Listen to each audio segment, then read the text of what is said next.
Assalamualaikum warahmatullahi wabarakatuh. Perkenalkan, nama saya Muhammad Rian Saputra. Saya dari kelompok 7 yang beranggotakan Raja Desi Liana Sari dan juga yang Ananda Keisha Aprilia Putri. Di sini kami kelompok 7 akan membawakan materi tentang project video distorsi pasar oligopoli.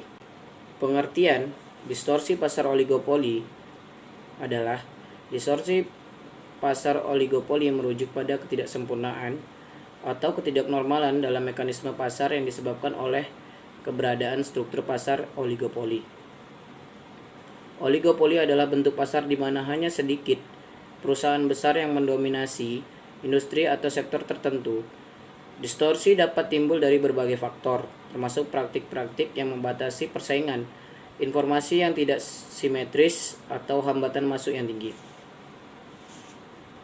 Hasilnya bisa berupa harga yang lebih tinggi, kurangnya inovasi, atau keuntungan yang tidak wajar bagi perusahaan dalam posisi dominan, merugikan konsumen dan mengurangi efisiensi pasar.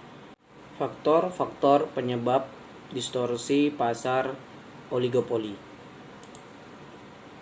Yang pertama adalah hambatan masuk yang tinggi. Oligopoli seringkali melibatkan hambatan masuk yang signifikan seperti investasi modal besar atau kontrol terhadap sumber daya kunci. Hal ini dapat membatasi kemampuan perusahaan baru untuk memasuki pasar, meningkatkan konsentrasi industri, dan mengurangi persaingan. Dan yang kedua adalah ketidaktransparan informasi. Informasi yang tidak simetris antara perusahaan dan konsumen dapat menciptakan ketidaksetaraan dalam keputusan ekonomi. Dan yang ketiga adalah kolusi dan interaksi. Perusahaan dalam oligopoli dapat terlibat dalam praktik kolusi atau interaksi, di mana mereka bekerja sama dalam menentukan harga atau membagi pasar. Yang keempat adalah diferensiasi produk. Jika produk yang ditawarkan oleh perusahaan dalam oligopoli bersifat unik atau diferensiasi, hal ini dapat menciptakan keunggulan kompetitif yang sulit ditiru oleh pesaing. Dan yang kelima adalah skala ekonomi.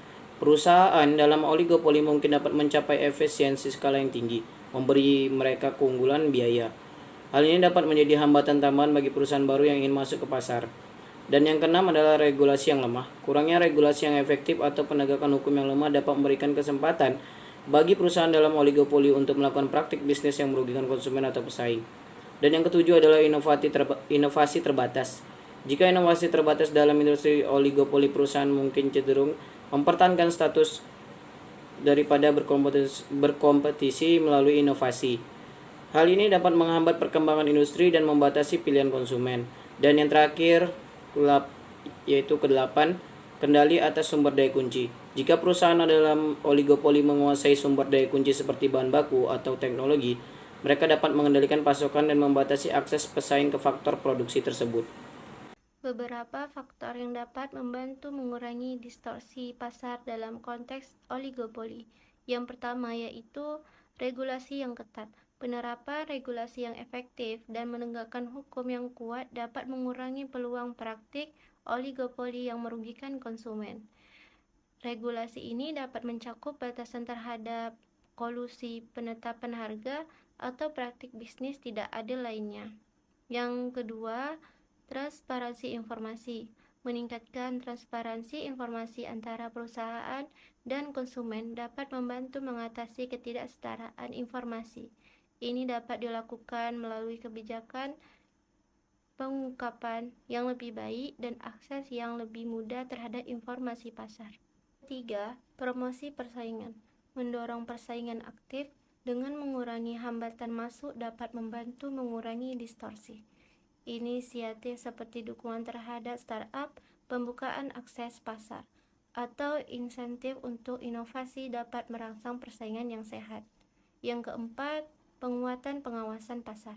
Meningkatkan kapasitas dan efektivitas lembaga pengawas pasar dapat membantu mencegah pelanggaran aturan dan memonitor perilaku perusahaan dalam oligopoli. Ciri-ciri distorsi pasar dalam konteks oligopoli melibatkan fenomena atau perilaku yang tidak sesuai dengan kondisi pasar yang ideal atau yang sehat.